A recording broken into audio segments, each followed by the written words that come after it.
OCG metagame report. This is the first metagame report that we have post Rage of the Abyss. As you can see here, new product release. So far, I have only seen the results of one tournament and one tournament only, including the Rage of the Abyss. And that tournament was won, I think, by Mermails, even though that was the only Mermail deck in Top Cut. The other, it was still a lot of Snake Eyes and Yubels and stuff. So let's just see whether Mermail had a great impact on the format. Okay, is Mermail here?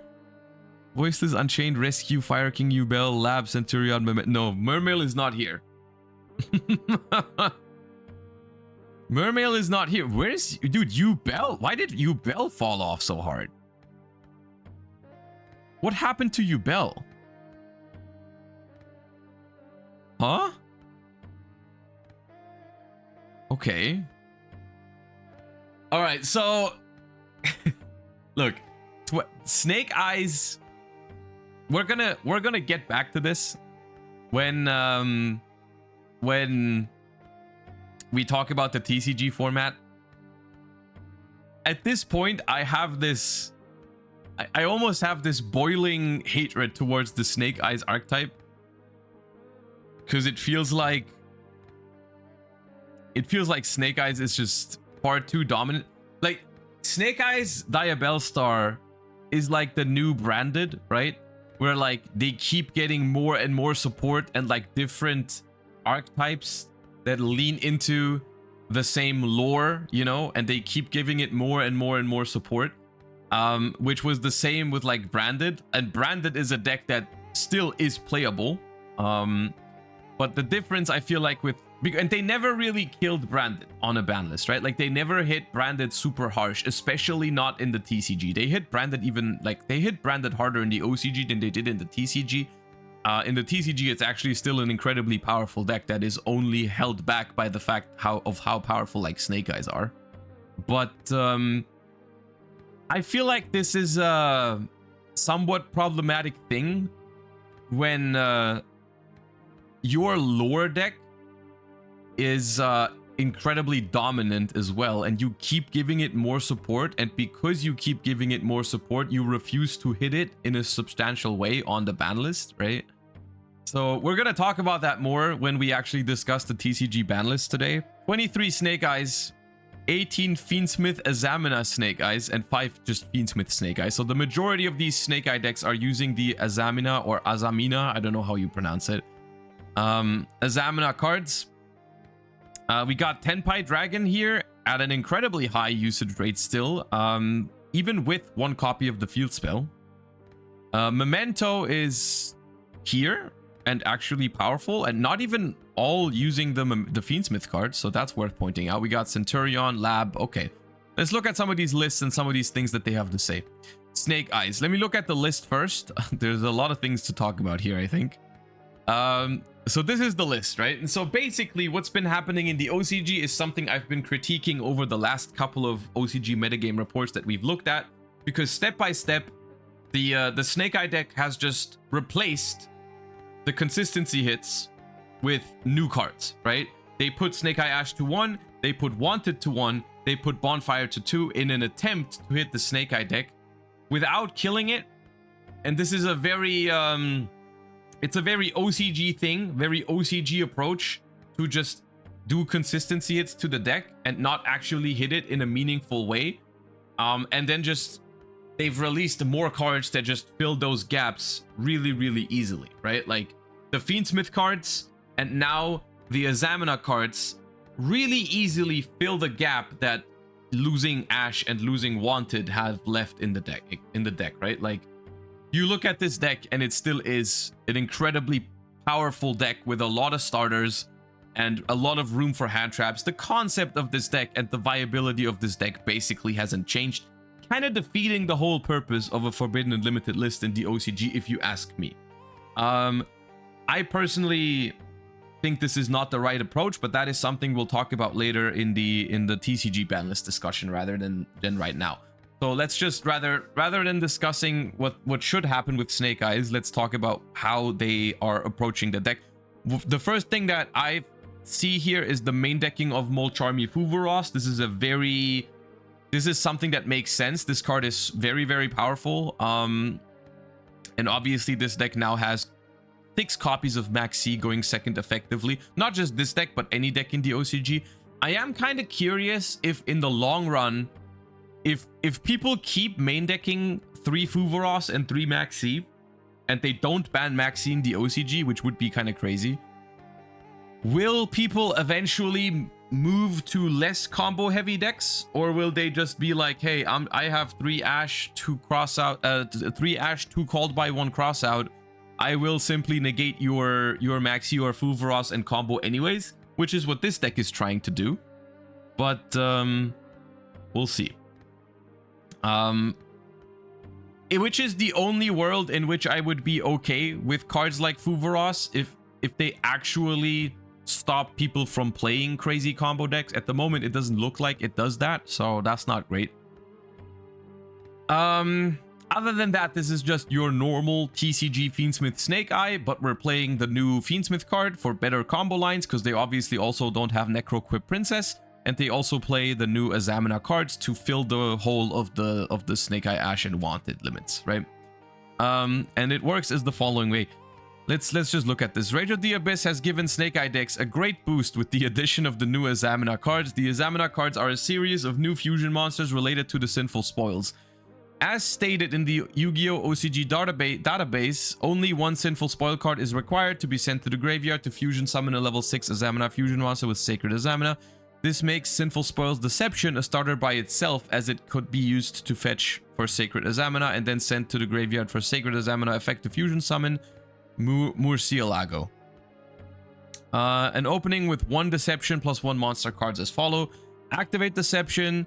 Deception effect, tribute 1 monster from the hand to add Sacred from deck to hand. Activate Sacred, send Sinful Spoil's Deception from field to graveyard. Fusion summon Murcielago. First Murcielago effect, add Wanted from deck to hand. Activate Wanted, add Diabellstar. Wanted, play Sinful Deception to draw a card.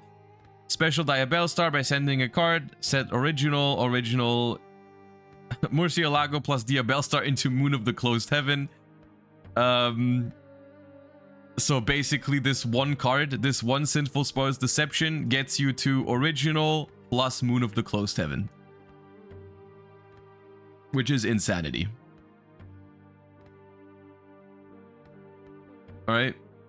Absolute insanity. This simple opening sets up Moon of the Closed Heaven, which could then go into the Fiendsmith combo, and Snake Eye Ash in hand, which could be normal summoned and continue with the Snake Eye combo. It also brings out Azamina Ria Silvera early, which could negate an opponent's card effect, protecting the rest of your combo from disruption. So, to say this lightly, this development is kind of crazy to me, because at least from my perspective, they released Snake Eyes, and that was already by far the best deck in both OCG and TCG. So that was the first iteration, was just Snake Eyes, right? We've been playing Snake Eye in the TCG for a while now. And by no means did this deck need any sort of improvement, right? The Snake Eye deck itself was already incredibly powerful and did not need or deserve any sort of improvement. And yet, they made the Fiendsmith cards, which arguably have made every deck a little bit better, or most decks that can use the Fiendsmith cards, but they benefit the Snake Eye deck the most. I think that's fair to say. I think it's a fair statement to say that the Fiendsmith cards are good in a lot of decks, but they definitely benefit the Snake Eye deck the most, because it already is the best and most combo heavy deck in the format, and therefore it really benefits from those cards a lot, right? And so now we've got Snake Eye Fiendsmith as this like menace on the game, which is incredibly powerful and so good in so many different ways. And that deck, which is already so far above the rest, right? So much better than everything else, is getting even stronger with the Azamina cards, right? And it's a mind-blowing development for me, right? To me, this is borderline crazy behavior in card design, is to make a deck that's the best deck in the format for months, print another engine that makes it even stronger, and now print another archetype that makes it even stronger, right? This is mind-blowing behavior to me. Snake Eyes is, in my opinion, the worst designed archetype in Yu-Gi-Oh's history at this point, with the way it's being managed. And I sincerely hope that they will do something about this in the TCG. People don't want another format where Snake Eye is even stronger than it already was, right? At least that's how I view it. That's how I see it.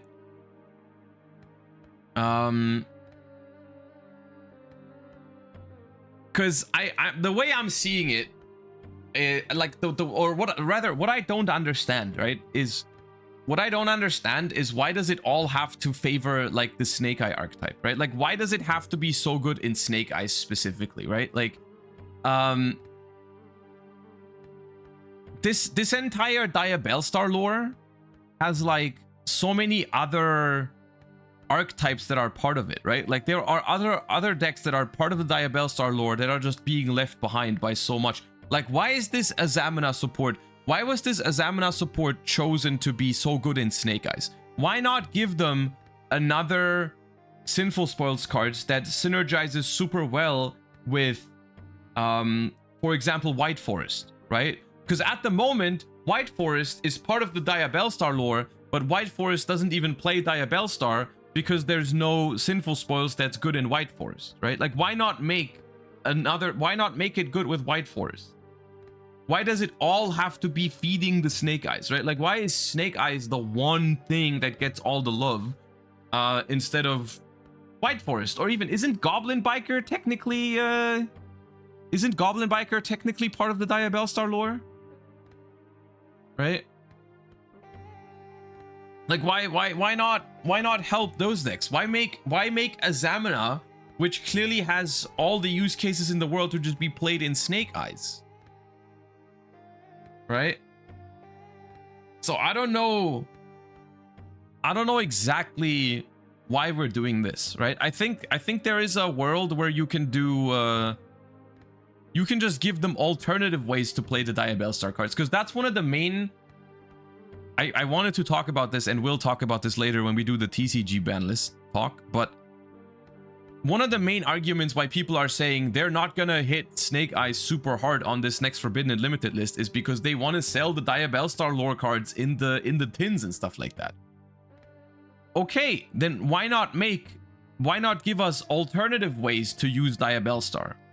Why is the only way you can use Diabellstar at the moment to set original Sinful Spoils to summon level 1 fire monsters, therefore making Diabellstar only good in fire decks, when there is like a bunch of different archetypes surrounding this lore that have nothing to do with level 1 fire decks? Right? Like, why not make Diabellstar good in other archetypes by giving it alternative original Sinful Spoil targets, for example? I don't get it. I don't get it. This deck scares me. This deck scares me, and we will get to that when we talk about the TCG Forbidden and Limited list in a moment, and why I think the upcoming August Forbidden and Limited list is going to be incredibly important, because I think this needs to be prevented in the TCG. I don't care how they do it, but they need to do something about this. in my like that, I think this should not happen in the TCG. Anyways, let's look at some other decks in the format, because there's nothing I have to say about this. This is literally the exact same deck as we're playing in the TCG, just with slightly different, like, it's just a slightly different flavor of Snake Eye Fiendsmith, because it's just got some Azamina cards in there. That's all, right? But pretty much that. Is it time to start panicking? I mean, look, I don't think this is gonna kill the game. No, I don't think that. But I think it's gonna be rough if this lasts for a couple more months, right? You haven't finished reading the part for the Snake Eye part? I mean, I don't need to finish reading this, right? I understand what's going on here. When I see that this one card gets me to moon on the board and Snake Eye Ash in hand with my normal summon still available and an Omni Negate, like I don't need to read further, right? Like this is complete insanity. This is one card giving you Fiendsmith combo, Snake Eye Ash in hand, and an Omni Negate on the board, right? Like what else would you even ever want from one card to do, right? I don't need to read further here. Tenpai Dragon is currently very popular in the OCG, even though the deck has lost 2 copies of the field spell. So it only has 1 copy of summoning. However, obviously, blinding second with this deck is really strong in an environment where Mulcharmy Fuvaros is now a thing. So you have 3 Fuvaros, 3 Maxis, you have 2 Dimension Shifter. And they can also play the new Dominus trap card. This is the new Dominus trap, hand trap, that lets you stop an effect that would special summon. So, and it doesn't conflict with fire monsters. So the Tenpai deck can play it. So I think you happily take the trade of I'm losing 2 copies of the field spell and 2 copies of Prosperity. So it is slightly less consistent than it is in the TCG, but it has very good tools for going second, right? You got three more copies of this, you got 3 more copies of this. You can still play Shifter, which is one of the only cards in the game that can keep up with this. So yeah. Hipster, thank you for the 17 months. So that's Tenpai for you. I don't even know exactly if cards like Imperm and Veiler are still good. Because quite frankly, I don't see how this deck really realistically gets stopped by Imperm and Veiler. But I guess it's the best chance you have. I don't know what else to say. Yeah, so that's Tenpai, same concept as in the TCG. And that's already the conclusion, because apparently nothing else is really worth mentioning. You don't even get a list included for any of the other decks at this point. Like, I remember in previous OCG metagames reports, I feel like we at least got like a Yubel list or a sometimes whatever other kind of deck was doing well kind of list. This time around, we're just getting Snake Eye and Tenpai. Because apparently the only reliable way to beat this abomination of a Yu-Gi-Oh deck is to just go second and Shifter it or just kill it with 1 card. Conclusion. Rage of the Abyss has a significant impact on the metagame. Fiendsmith, Azamina, Snake Eye, and Tenpai Dragon are the 2 decks that had greatly benefited from the new cards and are now the top contenders. Both Fiendsmith, Azamina, Snake Eye, and Tenpai are able to accommodate Mulcharmy Fuvaros in the main deck.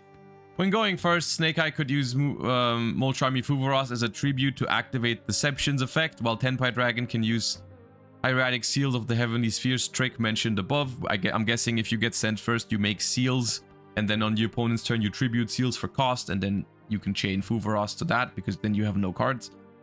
Yubel did get a minor boost in form of Lacrima the Scarlet Sorrow, improving the Fiendsmith combo. The boost that Snake Eye received from the new Azamina cards made Snake Eye much better than Yubel.